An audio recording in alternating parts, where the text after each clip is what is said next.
નમસ્તે વિદ્યાર્થી મિત્રો, કેમ છો? મજામાં? ઓનલાઈન એજ્યુકેશનમાં આપનું સ્વાગત છે. ધોરણ 9 વિષય છે વિજ્ઞાન, ચેપ્ટર નંબર 9 જે બળ અને ગતિના નિયમો વિશે આપણે અભ્યાસ કરી રહ્યા છે. તેની અંદર આજનો આપણો નવો પ્રશ્ન છે, વેગમાનની વ્યાખ્યા લખો અને તેનો એસઆઈ એકમ જણાવો. તે સદિશ રાશિ છે કે અદિશ તે વિશે બી જણાવવાનું છે. તો વ્યાખ્યા વિશે વાત કરીશું. પહેલાં પદાર્થના દળ અને તેના વેગના ગુણનફળને પદાર્થનું વેગમાન કહે છે. પદાર્થના દળ અને તેના વેગના ગુણનફળને પદાર્થનું શું કહેવાય છે? વેગમાન કહે છે. વેગમાન બરાબર દળ ગુણ્યા વેગ, જેનું સૂત્ર છે. સૂત્ર બીજી રીતે લખવું હોય તો વેગમાનને P દ્વારા દર્શાવાય છે, દળને M દ્વારા અને વેગને V દ્વારા. તો સૂત્ર બનશે P બરાબર mv, જ્યાં P પદાર્થનું વેગમાન છે, M પદાર્થનું દળ છે અને V પદાર્થનો વેગ છે. વેગમાનનો એસઆઈ એકમ કિલોગ્રામ ઇન્ટુ મીટર પ્રતિ સેકન્ડ છે. શું છે? વેગમાનનો એસઆઈ એકમ કિલોગ્રામ ઇન્ટુ મીટર પ્રતિ સેકન્ડ છે. એનો CGS એકમ લખીએ તો ગ્રામ ઇન્ટુ સેન્ટીમીટર પ્રતિ સેકન્ડ જેટલો જોવા મળે છે. વેગમાન સદિશ રાશિ છે અને તેની દિશા એ વેગની દિશામાં જોવા મળે છે. વેગમાન કેવી રાશિ છે? તો કે સદિશ રાશિ છે અને તેની દિશા એ વેગની દિશામાં જોવા મળે છે. તો આજનો આપણો એક નાનકડો પ્રશ્ન જે ખૂબ જ ઇમ્પોર્ટન્ટ છે 2 માર્ક્સ માટે પણ, અને આવનારી થિયરીઓ માટે બેઝિક છે. એટલે ખાસ વેગમાનની તૈયારી આપણી હોવી જોઈએ. તો એકવાર જોઈ લઈએ, પછી આગળ વધીશું.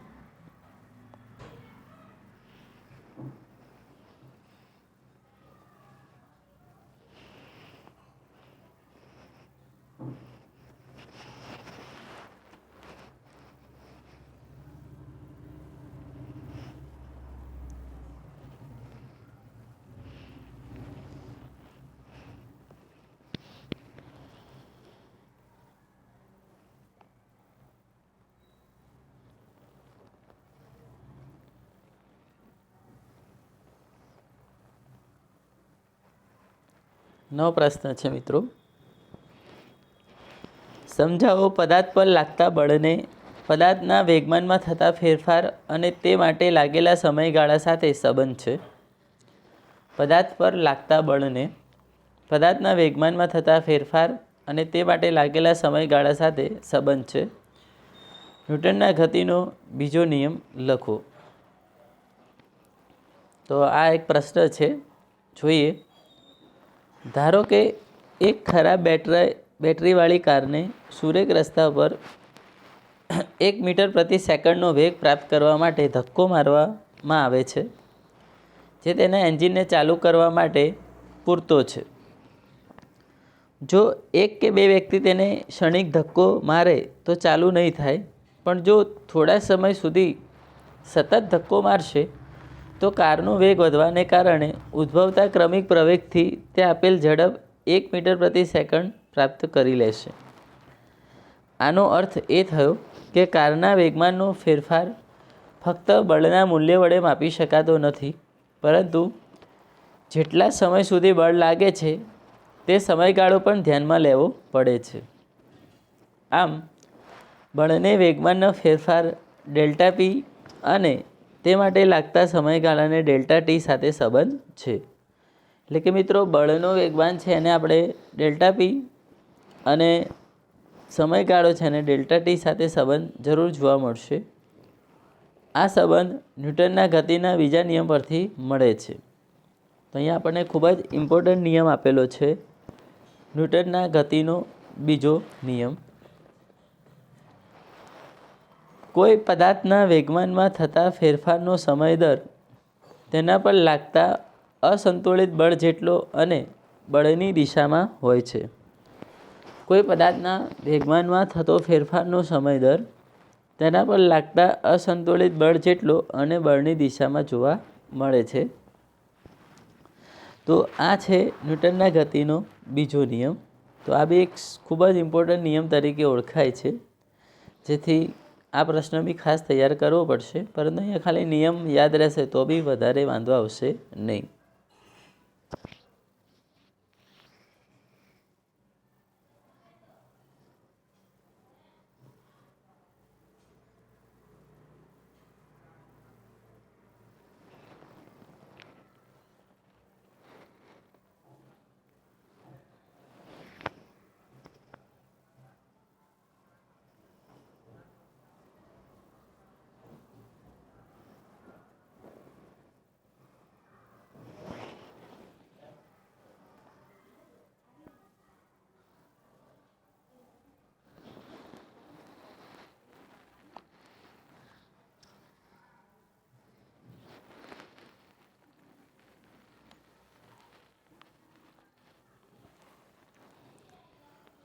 હવે મિત્રો આપણે ખૂબ જ ઇમ્પોર્ટન્ટ પ્રશ્નો પર જઈ રહ્યા છે.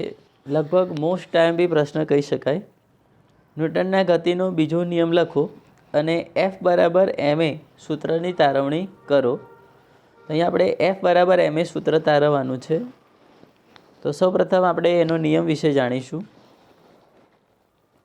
અગાઉ બી જાણી ગયા છે. ફરીથી, કોઈ પદાર્થના વેગમાનમાં થતો ફેરફારનો સમય દર તેના પર લાગતા અસંતુલિત બળ જેટલો અને બળની દિશામાં હોય છે. કોઈ પદાર્થના વેગમાનમાં થતો ફેરફારનો સમય દર તેના પર લાગતા અસંતુલિત બળ જેટલો અને બળની દિશામાં હોય છે. આને આપણે ન્યૂટનના ગતિનો બીજો નિયમ કહીશું. હવે F બરાબર ma સૂત્રની તારવણી ખૂબ જ ઇમ્પોર્ટન્ટ છે, એટલે ધ્યાનથી સમજજો. ધારો કે m દળ ધરાવતો પદાર્થ સુરેખ પથ પર u જેટલા પારમના વેગથી ગતિ કરે છે. t સમયમાં તે પદાર્થ અચળ પ્રવેગી ગતિ કરી અચળ બળ Fની અસર હેઠળ v જેટલો વેગ પ્રાપ્ત કરે છે. ધારો કે અહીંયા કોઈ m દળ ધરાવતો પદાર્થ છે, રાઈટ. u જેટલા પારમના વેગથી તે ગતિ કરે છે. t જેટલા સમયમાં તે પદાર્થ અચળ પ્રવેગી ગતિ કરી અચળ બળ જે Fની અસર હેઠળ અંતિમ વેગ v જેટલો પ્રાપ્ત કરી લેતા હોય છે. આથી પદાર્થનું પ્રારંભિક વેગમાન, જેને આપણે p1 કહીશું, અને અંતિમ વેગમાન p2. તો પ્રારંભનું જે વેગમાન છે એ mu છે અને અંતિમ વેગમાન છે તે mv છે. t સમયમાં પદાર્થના વેગમાનમાં થતો ફેરફાર જે ડેલ્ટા p દ્વારા દર્શાવીશું. તો કેટલો છે? તો અહીંયા આપણે પ્રિન્ટિંગ મિસ્ટેક છે, ડેલ્ટા p ચલે છે, p2 માઇનસ p1 અહીંયા આવશે. ભૂલથી pp1 લખાઈ ગયું છે, તો અહીંયા આપણે યાદ રાખીને ડેલ્ટા p ચલે છે, p2 માઇનસ p1 લખવાનું છે. હવે p2 અને p1ની કિંમતો આપણી પાસે છે, એટલે ડેલ્ટા p ચલે છે, p2ની જગ્યાએ mv લખીશું અને p1ની જગ્યાએ mu. તો mv માઇનસ mu થશે. હવે એમને કોમન કાઢી લઈએ તો કૌંસમાં વધશે v માઇનસ u. આમ જો પદાર્થના વેગમાનમાં ફેરફાર જો લઈએ તો m ગુણ્યા v માઇનસ u છેદમાં કેટલો થશે? t. કેમ કે અહીંયા આપણે ફેરફારનો દર એટલે એનો સમય લીધો છે. હવે ન્યૂટનના ગતિના બીજા નિયમ અનુસાર બળ F ચલે છે m ગુણ્યા v માઇનસ u છેદમાં t. જો અહીંયા બળ લાગુ પડે તો આપણે F અહીંયા આવી જશે, એટલે F ચલે છે m ગુણ્યા v માઇનસ u છેદ t. હવે ચલે છે નિશાની હટી જશે અને એની જગ્યાએ અચળ કિંમત k લગાવી દેવામાં આવે છે. તો F બરાબર k m ગુણ્યા v માઇનસ u છેદમાં t. પરંતુ પ્રવેગની વ્યાખ્યા અનુસાર v માઇનસ u છેદમાં t બરાબર શું થાય છે? પ્રવેગ, જેને આપણે e દ્વારા દર્શાવીએ છીએ. તો F બરાબર k ma સૂત્ર થશે. અહીં k બરાબર સપ્રમાણતા અચળાંક છે. દળ અને પ્રવેગના SI એકમો અનુક્રમે કિલોગ્રામ અને મીટર પ્રતિ સેકન્ડ છે. અહીં બળનો એકમ એવો પસંદ કરવામાં આવે છે કે જેથી અચળાંક k બરાબર 1 થાય. આ માટે એક એકમ બળને નીચે મુજબ વ્યાખ્યાયિત કરવામાં આવે છે. 1 કિલોગ્રામ દળની વસ્તુમાં 1 મીટર પ્રતિ સેકન્ડનો પ્રવેગ ઉત્પન્ન કરવા માટે જરૂરી બળ 1 એકમ કહેવાય છે. હવે સમીકરણ 2 વાપરતા 1 એકમ બળ બરાબર કે ગુણ્યા 1 kg ગુણ્યા 1 મીટર પ્રતિ સેકન્ડ સ્ક્વેર માટે કે બરાબર 1 થશે. કે બરાબર 1ની કિંમત જો સમીકરણ 2માં મૂકી દેવામાં આવે એટલે કે અહીંયા જ આપણે એફ બરાબર કે અમે મળ્યું હતું 2 નંબર આ જોઈ શકો છો. અહીંયા આ સમીકરણમાં કિંમત મૂકતા ફાધર બરાબરમાં એટલે કે એફ બરાબર એમ આપણે સૂત્ર તારવી શકીશું. અહીંયા એફ એટલે બળ છે, એમ એટલે દળ અને એ એટલે પ્રવેગ છે. તો એ આપણે સરળતાથી સૂત્ર સાબિત કરી શકાશે. તો આ હતું ખૂબ જ ઇમ્પોર્ટન્ટ સૂત્ર. તો એકવાર સરસ રીતે મોસ્ટ ઇમ્પોર્ટન્ટ પ્રશ્ન છે એટલે ધ્યાનથી વાંચી અને તૈયાર કરજો અને લખજો.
હવે નવો પ્રશ્ન છે.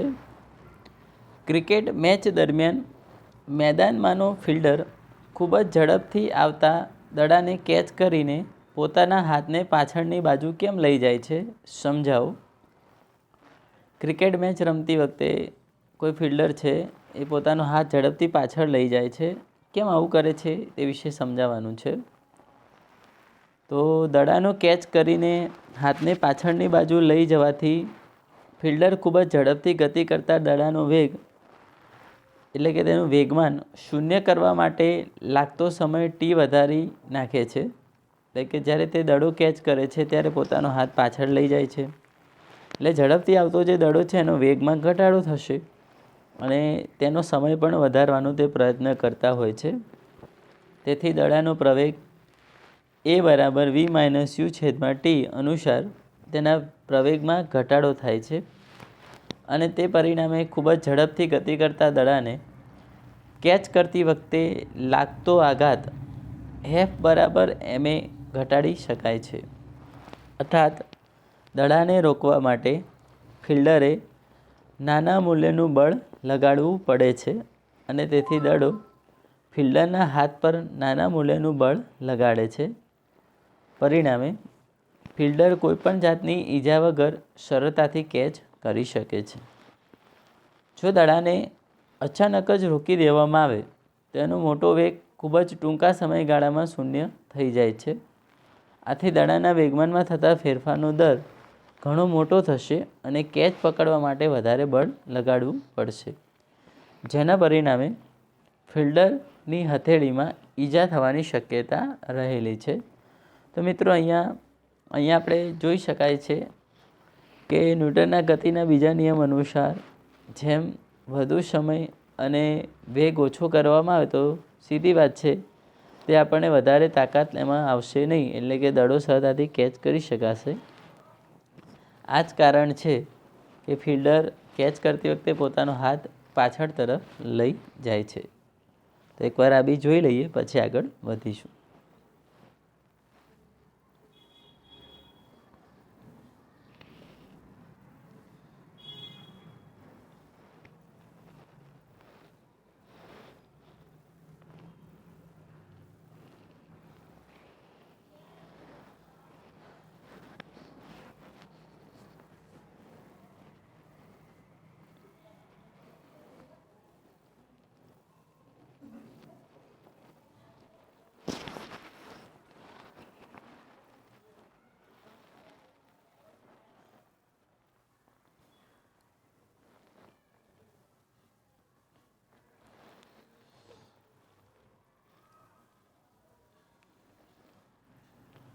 હવે ન્યૂટનનો ગતિનો બીજો નિયમ એ પહેલા નિયમ સાથે સુસંગત છે સમજાવો.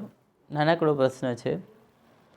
ન્યૂટનના ગતિના બીજા નિયમ પરથી એફ બરાબર ma, જ્યાં એની જગ્યાએ v માઇનસ યુ છેદમાં ટી સૂત્ર આવશે. તો અહીંયા ટી સામે લઈ જાય તો એફ ગુણ્યા ટી, તો અહીંયા વધશે એમ છે કૌંસની અંદર v માઇનસ યુ. જો પદાર્થ પર બાહ્ય બળ લાગતું ન હોય તો એફ બરાબર 0 થશે. એટલે અહીંયા એફની કિંમત 0 મૂકી દે તો આખું પદ 0 થઈ જશે. તો 0 બરાબર એમ વી માઇનસ યુ. હવે એમ અંદર કૌંસમાં ગુણીએ તો એમ વી માઇનસ એમ યુ થશે. માઇનસ યુને ડાબી બાજુ લાવી દે તો એ પ્લસ થઈ જશે, તો એમ વી બરાબર એમ યુ. એમ ઉડી જશે તો વી બરાબર યુ. એનો અર્થ જો પદાર્થ પર બાહ્ય બળ લાગતું ન હોય તો એમ દળનો પદાર્થ યુ જેટલા સમાન વેગથી સમગ્ર ટી જેટલા સમયગાળા દરમિયાન ગતિ કરશે. વધુમાં જો યુ બરાબર 0 હોય તો વી બરાબર શું થશે? 0 થશે. એનો અર્થ જો પદાર્થ પર બાહ્ય બળ લાગતું હોય તો પદાર્થમાં પારમની સ્થિર હોય તો તે પોતાની સ્થિર અવસ્થા જાળવી રાખશે. તો આ એક નાનકડો પ્રશ્ન છે. જો ખાસ તૈયાર ન થાય તો કોઈ વાંધો નથી, પરંતુ એકવાર જોઈ લો.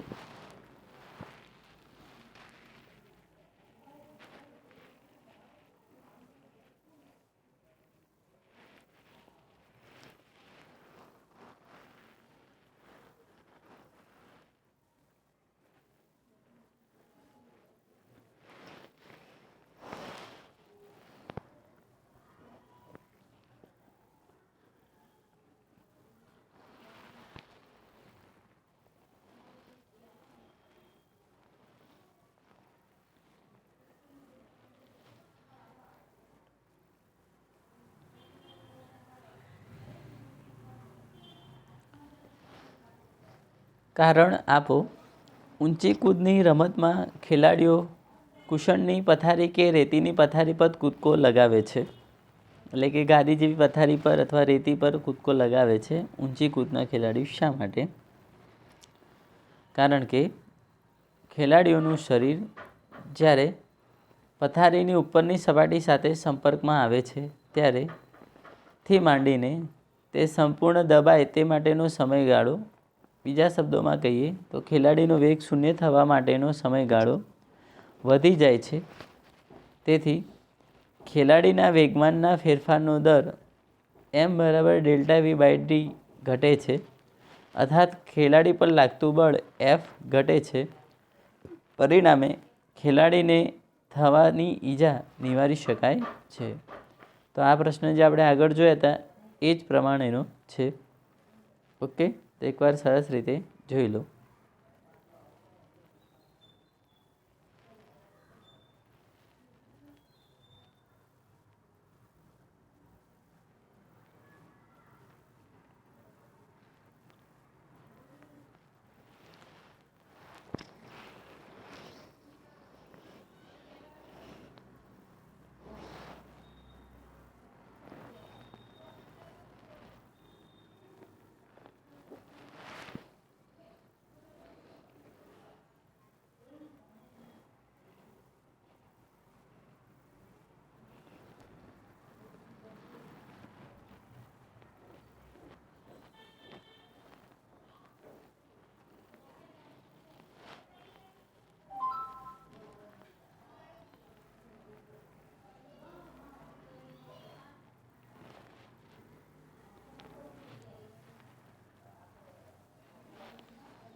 એ રીતે એક નાનકડો પ્રશ્ન છે.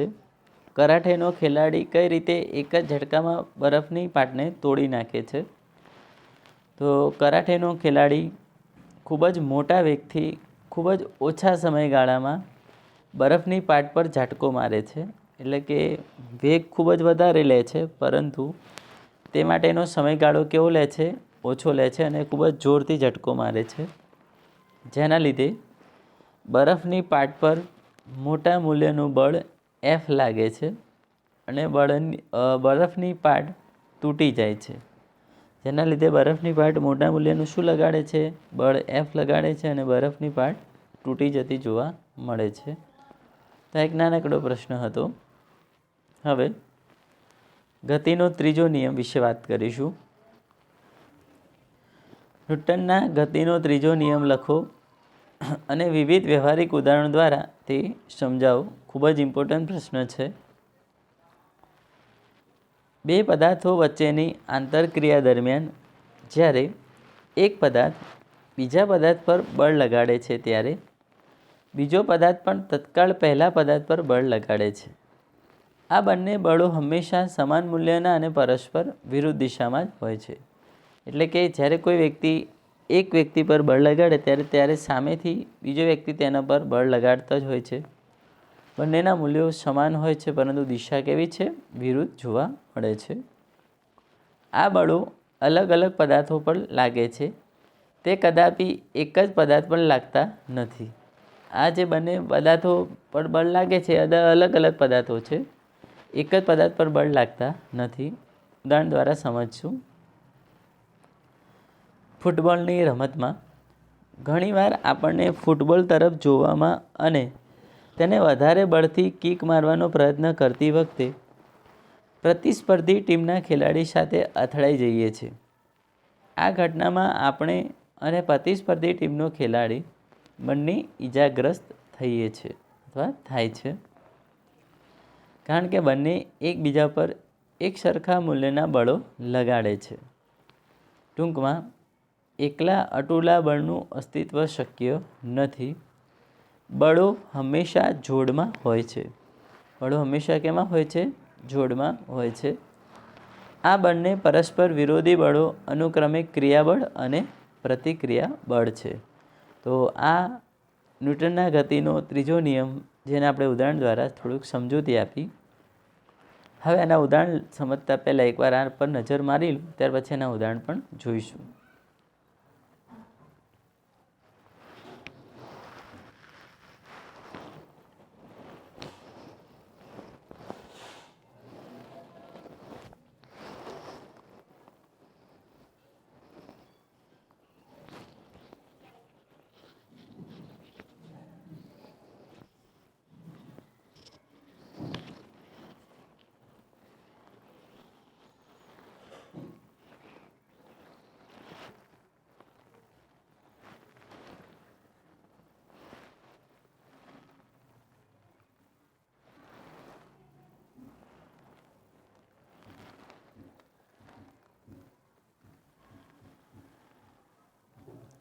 હવે ન્યૂટનના ગતિના ત્રીજા નિયમના ઉદાહરણો જોઈશું. આકૃતિ 1માં દર્શાવ્યા મુજબ એકબીજા સાથે જોડાયેલા બે સ્પ્રિંગ બેલેન્સનો વિચાર કરો. સ્પ્રિંગ બેલેન્સ બીનો એક છેડો એક દિવાલ જેવા દ્રઢ આધાર સાથે જડિત કરવામાં આવે છે, તેથી તે સ્થિર છે. સ્પ્રિંગ બેલેન્સ બીનો બીજો છેડો સ્પ્રિંગ બેલેન્સ એના છેડા સાથે બાંધેલો છે. જ્યારે સ્પ્રિંગ બેલેન્સ એના મુક્ત છેડા પાસે બળ લગાડવામાં આવે છે ત્યારે જોઈ શકાય છે કે બંને સ્પ્રિંગ બેલેન્સ તેમના સ્કેલ પર એક સરખું અવલોકન બતાવે છે. એનો અર્થ એ થયો કે સ્પ્રિંગ બેલેન્સ એ દ્વારા સ્પ્રિંગ બેલેન્સ બી પર લાગતું બળ સ્પ્રિંગ બેલેન્સ બી દ્વારા સ્પ્રિંગ બેલેન્સ એ પર લાગતું બળ સમાન અને વિરુદ્ધ દિશામાં છે. સ્પ્રિંગ બેલેન્સ એ દ્વારા સ્પ્રિંગ બેલેન્સ બી પર લગાડેલા બળને ક્રિયાબળ, જ્યારે બી દ્વારા એ પર લાગતું બળ પ્રતિક્રિયાબળ કહેવાય છે. તો ન્યૂટનના ગતિના ત્રીજા નિયમનું વૈકલ્પિક વિધાન: દરેક ક્રિયાબળ સામે સમાન મૂલ્યનું અને વિરુદ્ધ દિશામાં પ્રતિક્રિયાબળ લાગે છે. તદુપરાંત ક્રિયાબળ અને પ્રતિક્રિયાબળ હંમેશા જુદી જુદી વસ્તુઓ પર લાગે છે. જ્યારે આપણે રસ્તા પર ચાલવાનું શરૂ કરીએ છીએ ત્યારે ન્યૂટનના ગતિના બીજા નિયમ અનુસાર બળની જરૂરિયાત ઊભી થાય છે અને આપણા શરીરમાં પ્રવેગ ઉત્પન્ન કરે છે. તેના માટે આપણે સ્નાયુ પેશી બળ રસ્તા પર પાછળની તરફ લગાવીએ છીએ. પરિણામે ન્યૂટનના ગતિના ત્રીજા અનુસાર તે જ સમયે આપણા પગ પર તેટલા જ મૂલ્યનું વિરુદ્ધ દિશામાં પ્રતિક્રિયાબળ લાગે છે, જેથી આપણે આગળ ચાલી શકીએ છીએ. આ ક્રિયાબળ અને પ્રતિક્રિયાબળ સમાન મૂલ્યના હોવા છતાં દરેક વખતે સમાન પ્રવેગ ઉત્પન્ન કરી શકતા નથી, કારણ કે બળો અલગ અલગ પદાર્થો પર લાગે છે જેમના દળ અસમાન હોય છે. તેથી ઉપરોક્ત ઉદાહરણમાં રસ્તા પર આપણા દ્વારા લાગતું બળ જે ક્રિયાબળ રસ્તો ગતિ કરતો નથી, પણ આપણા રસ્તા વડે તેટલા જ મૂલ્યનું વિરુદ્ધ દિશામાં બળ પ્રયોગ ઉત્પન્ન કરે છે અને આપણે રસ્તા પર ચાલી શકીએ છીએ. એટલે શોર્ટમાં પગ દ્વારા જમીન ઉપર ક્રિયાબળ લાગે છે અને રસ્તા દ્વારા પગ ઉપર પ્રતિક્રિયાબળ લાગે છે. બંદૂક દ્વારા ગોળી બુલેટ છોડવામાં આવે છે ત્યારે ગોળી પણ બંદૂક તેટલા જ મૂલ્યનું વિરુદ્ધ દિશામાં સમાન બળ લાગે છે. અહીંયા બંદૂક દ્વારા ગોળી છોડવાની ઘટનામાં બંદૂક દ્વારા ગોળી પર આગળની તરફ એક બળ લાગે છે જે ક્રિયાબળ છે. તે જ વખતે ગોળી પણ બંદૂક તેટલા જ મૂલ્યનું વિરુદ્ધ દિશામાં પ્રતિક્રિયાબળ લગાડે છે. તેથી આપણો જે બંદૂક પાછળ તરફ ધકેલાય છે તેનો બંદૂકનો રિકોઇલ કહેવામાં આવે છે.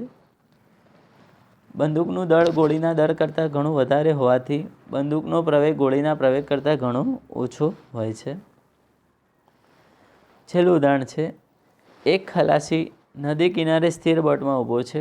હવે હોડી પરથી આગળ તરફ કૂદકો મારીને ખલાસી કિનારા પર આવવાનો પ્રયત્ન કરે છે.